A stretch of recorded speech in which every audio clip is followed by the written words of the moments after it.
And we're live. Did you guys see the Playboy Mansion's for sale? $200 million, and you get to keep the heft. I guess you did. That's the favorite part. I feel so. Again, I'm going to go back to this. Like, once a person has such an amazing life for like 78 years, you can't ruin their life anymore. It's like, too bad, scores posted. This guy's life is amazing. Now, this guy runs Playboy. Playboy's kind of a dying enterprise, you know. There used to be a popular Playboy channel, like a TV thing. I don't know. I remember that. The internet killed that. The Playboy Mansion was a thing that everybody just wishes they could even see in real life. I don't even hear about the Playboy Mansion anymore. Yeah. The Playboy I haven't magazine. thought about it in a decade. I don't know where I'd go to buy a Playboy magazine. They have them at the airport, I guess. But like Gas stations. Yeah, a seedy gas station that truckers pull off into. A lot of them have them. They're just behind the counters. Huh. So, but to me, the Playboy magazine is also kind of a dead asset. You know, it's all done. Printed pornography is dead. Yeah, yeah. Oh, There's no point. I heard Why that. have evidence? I don't know if it's true, but the Playboy magazine is going to get rid of the naked women. Yeah, that's been going for a while. Yeah, it is. So they did it. Yeah. So now they're selling off the Playboy Mansion, but Hef is going to live there for the rest of his life. He'll pay rent on it, but basically you get ownership of it really after he dies. And I'm just thinking, like, how clever. Like, I feel like he's like, you know what? Okay, I get it. You know, in the end, the whole thing I did didn't work, but I'm just going to continue to live my ridiculous lifestyle in the Playboy And by Mansion. didn't work, I think what we're saying is like now Hef's only making like $14 million a year or something instead of making like 50. He might be losing money, but he has enough assets that it doesn't matter. He gets to continue being awesome until the day he dies. Yeah, and he's so old, it's not like he has to keep saving. Like, he's on the final stretch. He's probably got Hep C, for all we know. Like, all that, you know, rolling around with all those chicks for decades he's done. Like, there's no way he doesn't have something. What an interesting life that guy's lived. $200 million. That's outrageous, though. That's a lot of money. An enviable life. Even if I won the lottery, I would not buy that. A lot of times when I look at these extraordinarily expensive homes, they're not that bad. Wasn't Notch's home $70 million? Yeah. Yeah. Something like that. $200 million must be a charge that includes a lot of goodwill. Yeah, like the history of it. Like, well, you know, all the stuff that's happened here. I mean, I think that's some pretty pricey real estate it's sitting on. It's in California. I think it's California. Right? Yeah, maybe you're right. I think there's a lot of property and grounds like this. Oh, you want to talk about celebrity spending money? This was funny. So Adam Carolla was on Stern, and he was talking about hanging out with Kevin Costner. And apparently, over the holidays, Costner invites him out to his place in, I think it's San Bernardino in California. And he's got real estate. He's got acreage there, as Carolla put it. He's got like a compound. And they trucked in tons and tons of snow for Christmas so he could have a white Christmas in fucking San Bernardino. Like, they spent a lot of money. We're not talking about like a dump truck full of snow. They went sledding. Wow. Costner's got so much money. So like, wonder where he it hasn't came done from.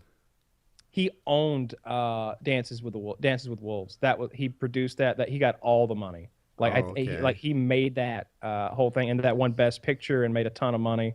And you know, it's not like his other ventures weren't financially successful. At least for him, maybe The Postman didn't do too well at the box office, but he still got his payday.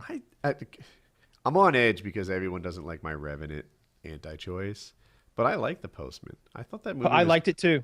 Did you? Kevin Costner is one that I just disagree with most people on. Was it Waterman? Waterworld. Waterworld. Postman. Yeah.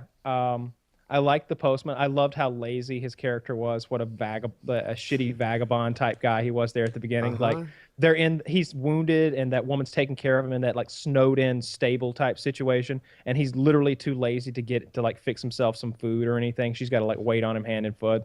I liked that movie too. I thought that was a good movie. And Waterworld too. I thought Waterworld was cool. I like Dennis Hopper's character out there. He's got he loses an eye in one of the initial scenes and later on somebody's complaining about something. He's like, a single tear rolls down my cheek. My dad would always use that line whenever I complain about something. He'd be like, a single tear rolls down my cheek. Like, in other words, I don't give a shit. I like a lot of Costner's films from that age, like those 90s or early 2000s films. They were fantastic to me. And Bodyguard. people hold Whitney Postman Houston. up as an example of like, awful, god-awful, terrible movie, but I thought it was Good movie. Yeah. Lots of good actors in it. Cool story. It's what I think would probably be most likely to happen in a post-apocalyptic scenario. You'd get armed groups of people like that. You'd end up with a warlord type situation. That's what usually befalls these African and South American nations when Every guy with more than 30 guns envisions himself as that warlord. Right? That'd be me. I'd be Dennis Hopper in this situation. I'd be whoever the hell was the bad guy in Postman. That guy did a good job too in his role. Yeah. The redheaded beard. You know what guy. I did before the war? I was a copier salesman. That's Yeah. what he was. Dude, I worked with salesmen in software for Cisco. Sometimes I'd make selections on semi-expensive purchases, low 7 digits. And these guys, like, I'd ask them about their job and stuff. So sometimes I was curious, like, oh, maybe I flip the script and have a job like theirs. A lot of them started as copier salesmen. And they'd tell me about the business and how to sell it, and they sell extremely expensive copiers to people that don't need them because it's not their money. Like school systems are like, if we don't use this whole budget, our budget will get reduced next year. Yeah.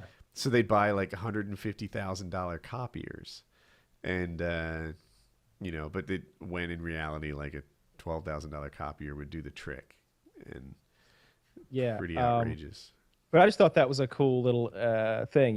He trucked in snow, for the kids, and they went sledding in a desert. And somebody cracked the joke that because he's also got a big compound in Aspen, Colorado. They're like, he's so rich, he trucked in sand to Aspen, and they had a desert in the winter. You know what I would do if I had that much money? I would bring in snow just randomly across the country, and just random snow days in April for kids. Just that'd be nice. ruin the roads in a section to where they can't do anything about it, and it's just a snow day for the kids. A lot of collateral damage. Well, but 14 I'd died be on an the West Freeway eccentric. today after a freak snowstorm that only occurred on that bypass. In other news, school's out, kids. Yeah. I Those of you just who be an survived the bus eccentric massacre billionaire. on Highway 14. Yeah, you can't even punish those people. Just pay the fine. Do whatever you want. The interesting thing that no one on the show, including Adam, was sure how the snow had gotten there, whether they literally trucked it in or if they had a snow making machine. But the thing is, with a snow blower, like they use it at resorts and stuff, ski resorts, is it's blowing that snow into the air, and then it settles on the ground. But if you do that and when it's 70 degrees outside, I feel like it just melts before it hits the ground. Yeah. So That they is a had sprinkler. then it's a sprinkler. So they actually had to bring snow in trucks.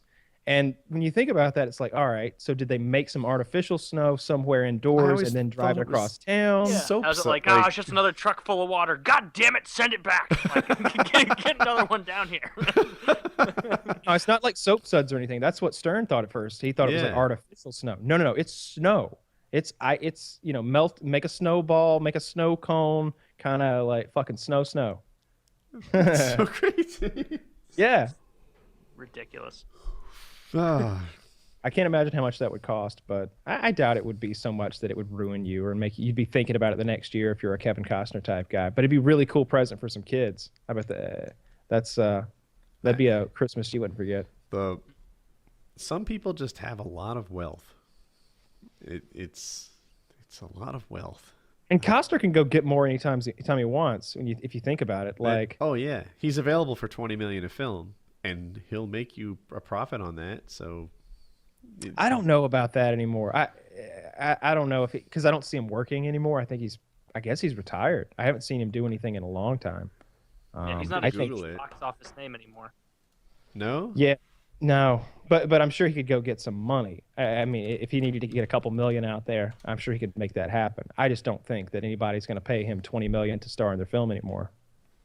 Yeah. Well, he's making some movies. He made. 4 movies in 2014. One in 2015, McFarlane USA, and he's doing Criminal this year, and it's in post-production now. Hatfield and McCoy. I've heard of it. The last film I saw of his that I liked a lot was Mr. Brooks. Have either of you seen this? It's a great movie. It's a really good movie. It's got Dane Cook in it, I think. It's got Dane Cook in it, and I think it's got William Hurt in it. But I confuse William Hurt with another actor a lot. But basically, Woody, you would like this. Basically, Kevin Costner's a serial killer, and he has an imaginary friend. I think it's William Hurt, who like occasionally appears, and they have like discussions. But obviously, he's imaginary; so he's not really there. And the friend is, always, you're gonna fuck it up. You're gonna fuck it up. Do it right. And Costner, like, he literally goes into like people's bedrooms and like kills them with a silenced pistol or something like that, and he kills lots and lots of people. And Dane Cook witnesses him doing this, and instead of turning him in, says, I wanna be a killer. Like teach me your ways. Let's be killers together. So you get kind of like a feature film that's very similar to Dexter. It's good. It's a good movie. I bet you've seen this with him, Man of Steel. The Superman movie. Of course, Superman's Jor-El's father. Yeah, his Kansas father. I'm sure he didn't make $20 million for that, but I wonder if he got like $1.5 million for that little role. That'd be pretty sweet. That would be my guess. I just feel like I don't know. I guess he's spending a lot of money every year, but I just picture a guy with $100 million, right? But he's still only spending like $3 million a year, and you throw in 1.5, and all of a sudden it's a really cheap year for him. 3 million gets you pretty far. I mean, after a while, you have the watch you want, and you're driving the car you like, and what are you buying this year? Yeah, what else can you get? Yeah, you've got 150 million. That's what it says here. That he's worth. Yeah. Jesus. Yeah, that's wonderful. That's wonderful. That's generational wealth. His kids will be rich. His grandkids. His great grandkids. Like, that's crazy. Unless there's, one jackass along the way, then it all goes to shit. Yeah. Watch it on. Yeah, I'm trying to. I forget who I was thinking of. Anyway. Apparently, he's part Cherokee. Oh. Yeah, he's. I'm looking at his little profile here. He's 60 years old. 6 feet tall. Kevin Michael Costner. That's actually his real name. All right. Question.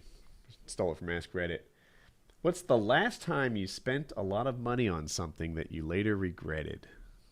Yeah. Kyle, I wonder. I've got one for Kyle I can think of. I don't know if it's the most recent. What, the boat? The boat is what I had, yeah. Yeah, the boat. I'll probably use the boat because the boat, like, not only... I feel like if you go and spend a bunch of money on a stereo system, then, like, let's say you drop $5-10 grand on a stereo system, and you've got like that thing that Jesse had in Breaking Bad in his living room. Sure, you regret it, but you can still listen to those badass tunes 5 years from now, and you're still way ahead of everybody else's stereo game. But that boat just lost value and became worthless to me as even a thing. Like, had no interest in it. So the boat. Yeah. Taylor, what's the last thing you bought that was expensive? I don't buy a ton of expensive stuff. Well, I'll tell you, my example for me is not nearly what Kyle spent. I guess like 9 months ago, I got really back into Magic the Gathering briefly with Melissa, and I ended up spending like hundreds and hundreds and hundreds of dollars on new cards because I hadn't played in so long. I was like, well, I got to catch up, I'm going to start playing all the time. And then I played regularly for a couple of months, and of course now they're all sitting behind me on that shelf. Haven't been played in a while, so not like a huge. It's not a boat, but it's $500 or so. That's quite a bit of money to spend on something that I haven't touched in months.